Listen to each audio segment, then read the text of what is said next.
Hello ladies and gentlemen, lads and lasses, and welcome back to another video on the channel. Today I'm going to do my Euro 2024 predictions. I'm going to go through all the groups, then through all the knockouts, and then at the end I've got a couple of extras, so who I think is going to win the Golden Boot, who I think is going to be the dark horse, and everything like that. So without further ado, let's get into the video. So we've got the group of the hosts, which is obviously Group A, because I'm going to do it in alphabetical order. And to be honest, I think Germany are going to top that group, and I think they'll do it reasonably comfortably. There's been question marks over Nagelsmann. They did have that absolutely horrendous 2023 run, but they've got back on form recently, and he does have some really interesting tactical ideas. He likes to play Musiala and Wirtz both as floating 10s, which I think is something that could bode really well for Germany in this tournament. I expect him to play Havertz over Füllkrug up top, and if he does do that, I think Havertz could be an outside shout for the Golden Boot, because he's picked up form during the back end of this season, and we've seen that he can score goals for Germany. So I really like Germany's chances, to be honest, and you can never write them off in a tournament, so I expect them to top this group reasonably easily. Switzerland, Hungary and Scotland could really finish in any order. I'm going to put Switzerland second because I like their squad. Players like Akanji, Xhaka, they've got Mbolo up top who always seems to perform in tournaments. And I think the squad is what really carried them over the line.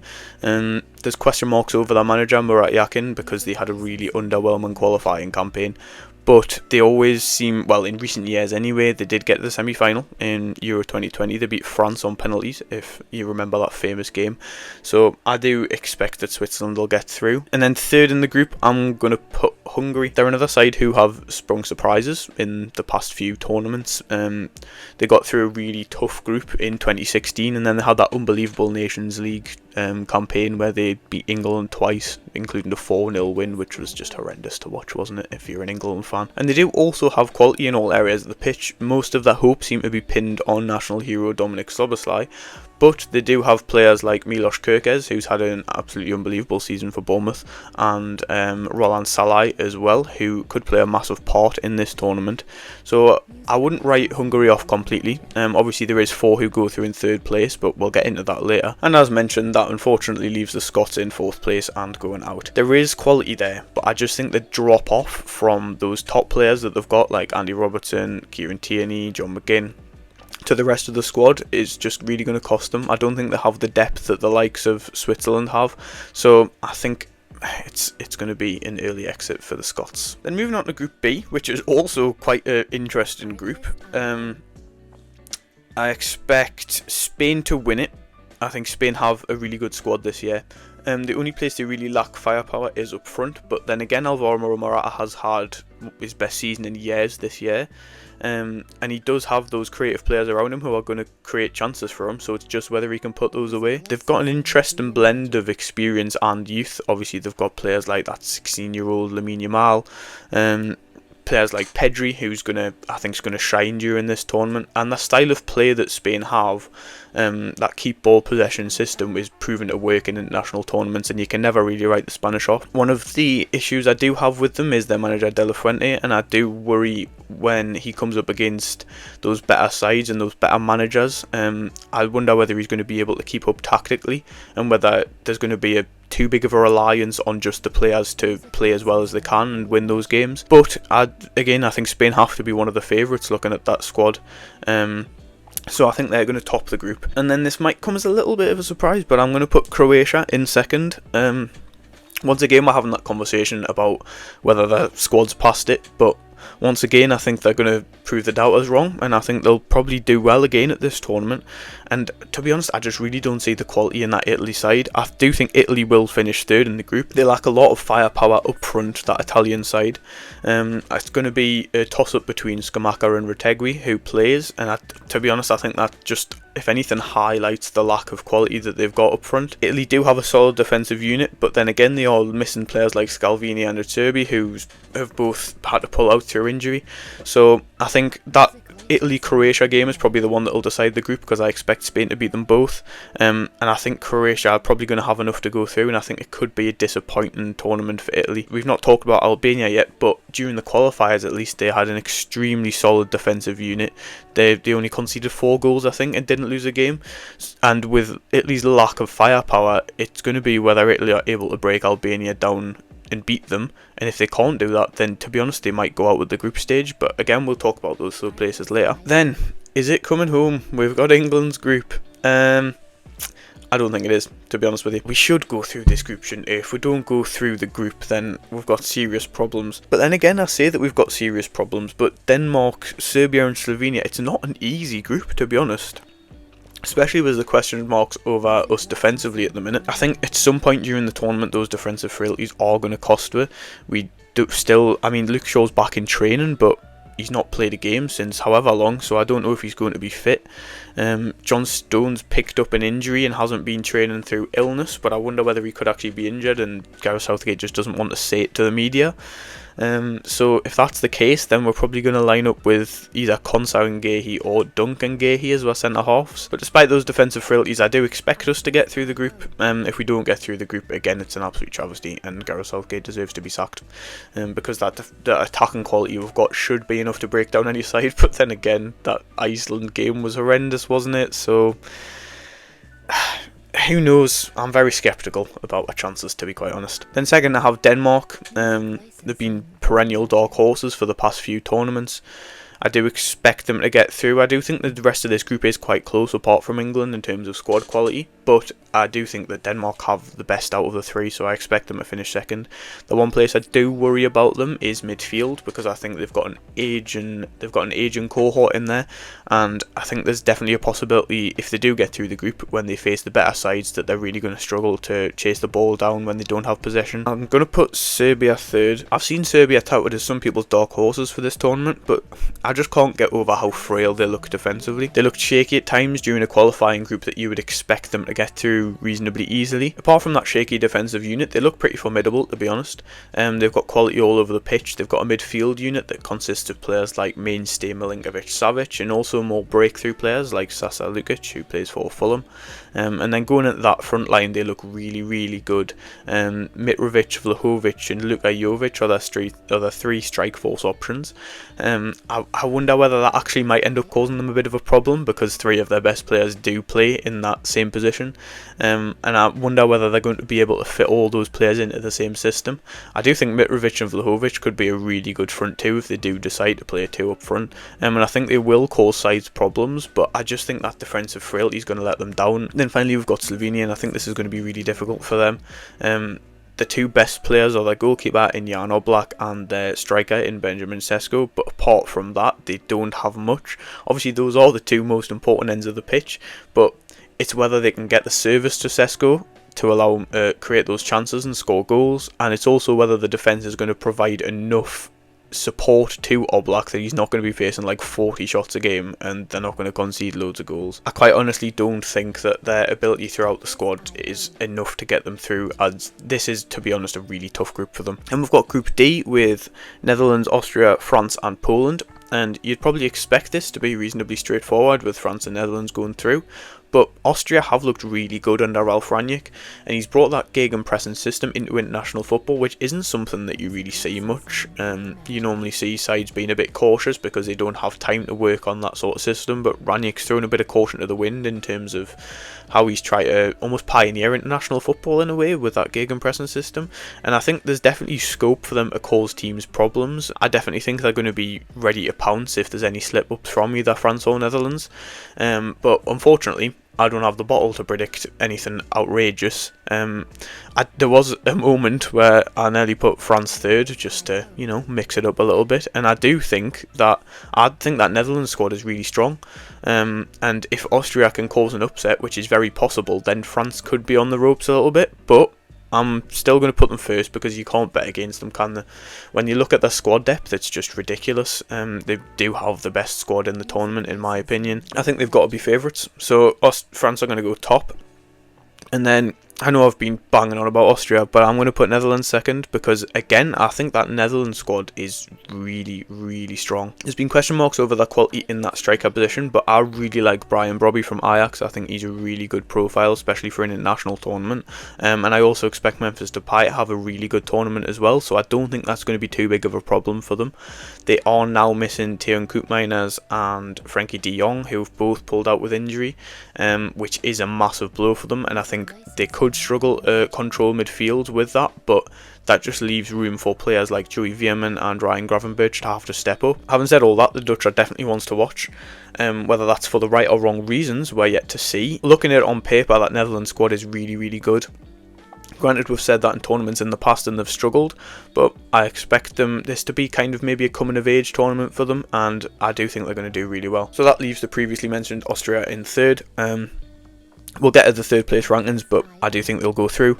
And obviously that leaves Poland at the bottom, and I feel a little bit sorry for Poland, to be honest, because everyone seems to have written them off. They're in a really difficult group, and they've just lost Robert Lewandowski, which really doesn't help their chances, obviously.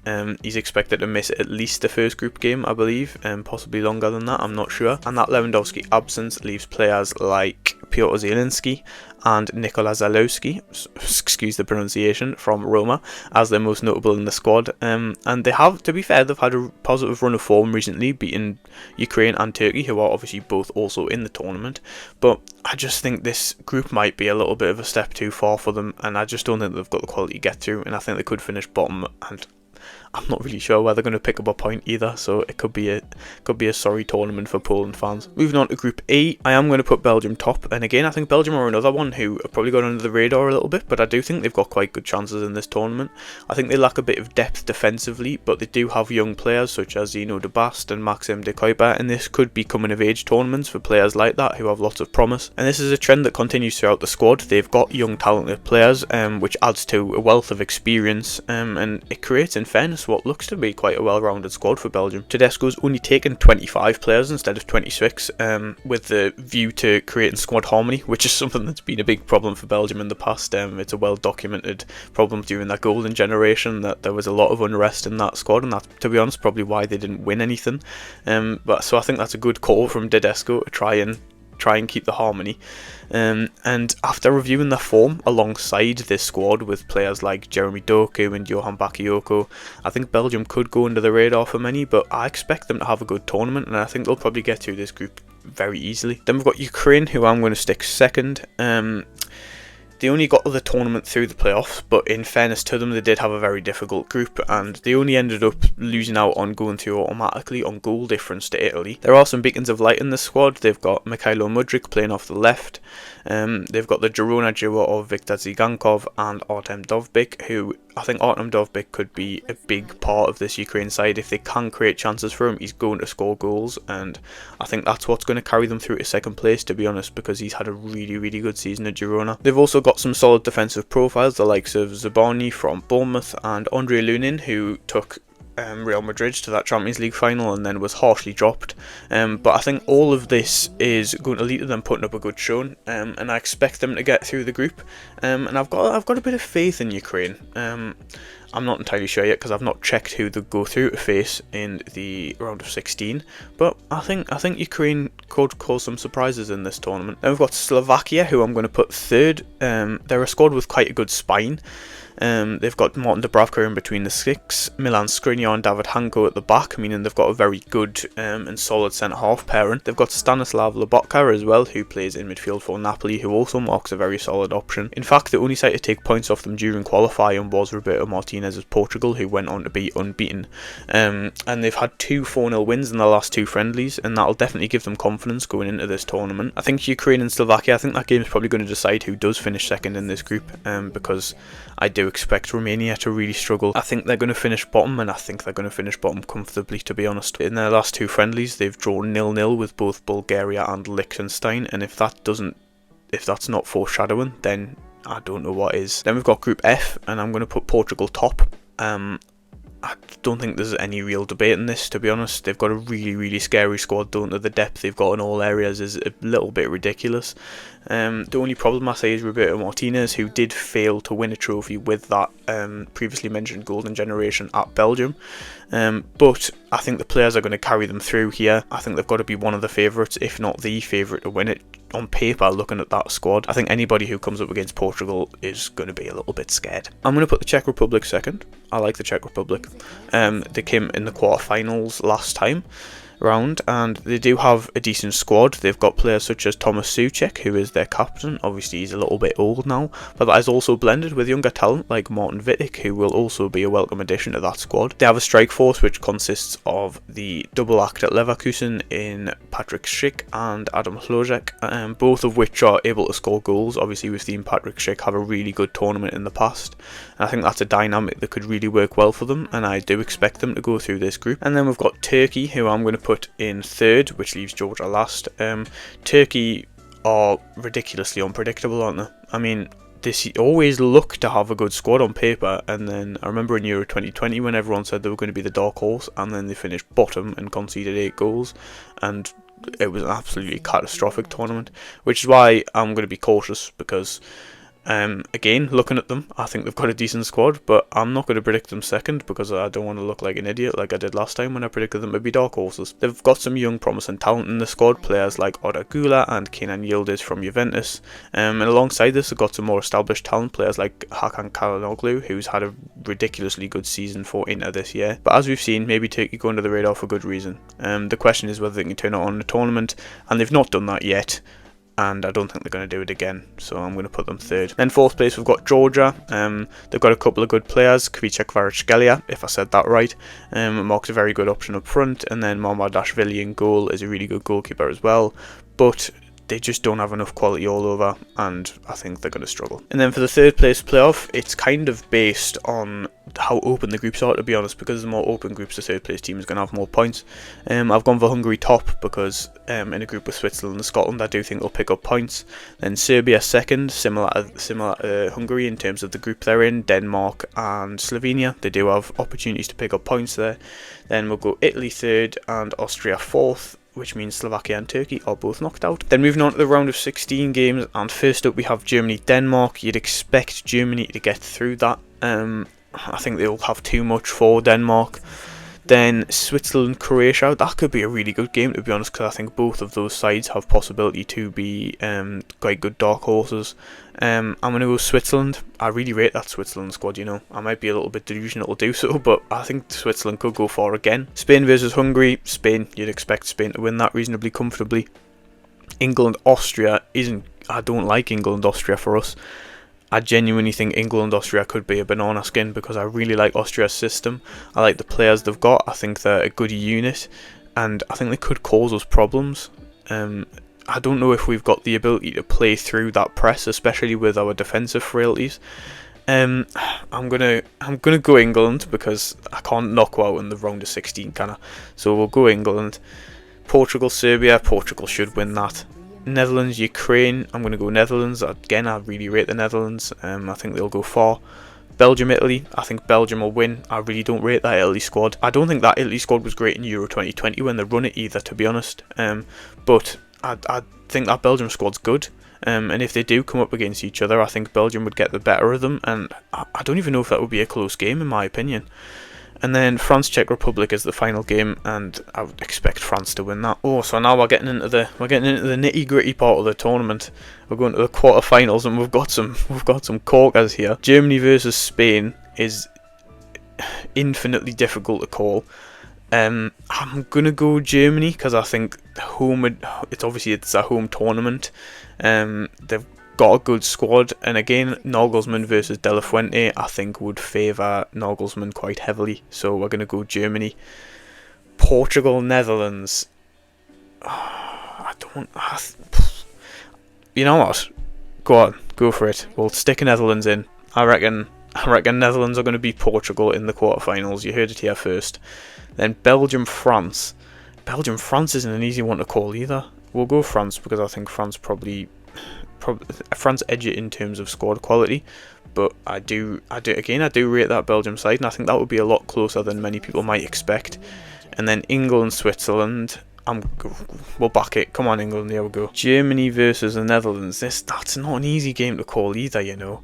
There's something about the Netherlands that's it's jumping out at us. I'm either going to look like an idiot or I'm going to look like really, really smart. So you know what? We'll go Netherlands. I'm backing the Netherlands to make it to the final. And then France versus England. I think France are going to have too much. All those quality attacking players they've got versus our frail defence could really expose us. And again, Deschamps versus Southgate. I think Deschamps has the better of that. When they beat were previously in the World Cup, I think he showed that he has the beating of Southgate. So I'm going to go France, which leaves me with France versus Netherlands final. You know what? Come on. Here we go. The Netherlands are going to win Euro 2024. You heard it here first. There's going to be some breakout stars in that side. Joey Veerman, Ryan Gravenberch, they're really going to step up.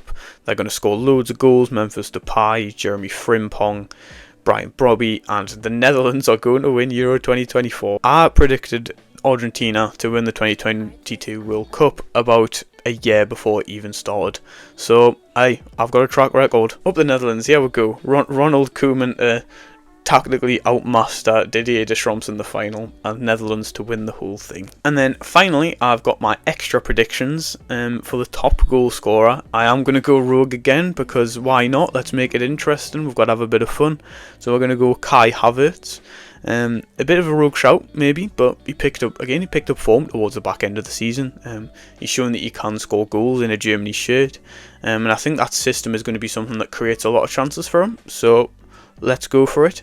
Again, it does depend on whether he plays over Nicholas Füllkrug, but I think he should play over Nicholas Füllkrug. I think he offers a dynamic nature to that front line that Füllkrug doesn't really offer, but obviously there's going to be games where Füllkrug does need to play and they need a focal point, but I'm going to go for Kai Havertz for the golden boot.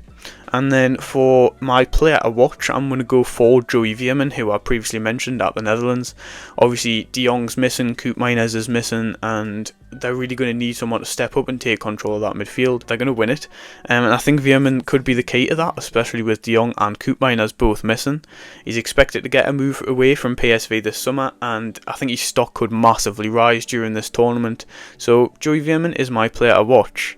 And then the dark horse outside of the Netherlands, then I'm going to say Austria. This is a prediction that could go horribly wrong, especially considering they're in the group with Netherlands and France. They could go out really early. But I think that Ralf Rangnick system is something that's really going to work in this tournament. I think they can put pressure on the big sides. And in a one-off game, in knockouts, anything can happen, can't it? All it takes is for them to nick a goal, and then who knows from there. So Austria are my dark horse. My flop of the tournament is Italy. I don't know if you can class them as a flop after looking at their squad. I just really don't rate them at all. I don't think Spalletti's got them playing as well as they can either. But on top of that, again, players like Chiesa aren't firing. They don't really have a striker. They look solid defensively, but they're missing some big names. Again, in the midfield, they're also missing some big names. Like, obviously, I know Tonali's been banned for the whole year, but he's still a really, really good player who would have made a good option for them. Overall, I just think they're really going to struggle. So Italy are my flop for the tournament. So with that, we come to the end of my Euros prediction. Definitely an interesting prediction, but if it comes off, I'm going to look like an absolute genius. So just wait and see. I hope you did enjoy. Leave your thoughts in the comments down below if I've got anything horribly wrong, which you probably think I have, or whether I've got everything spot on, which you probably don't think I have. But thank you for watching, and I'll see you in the next one.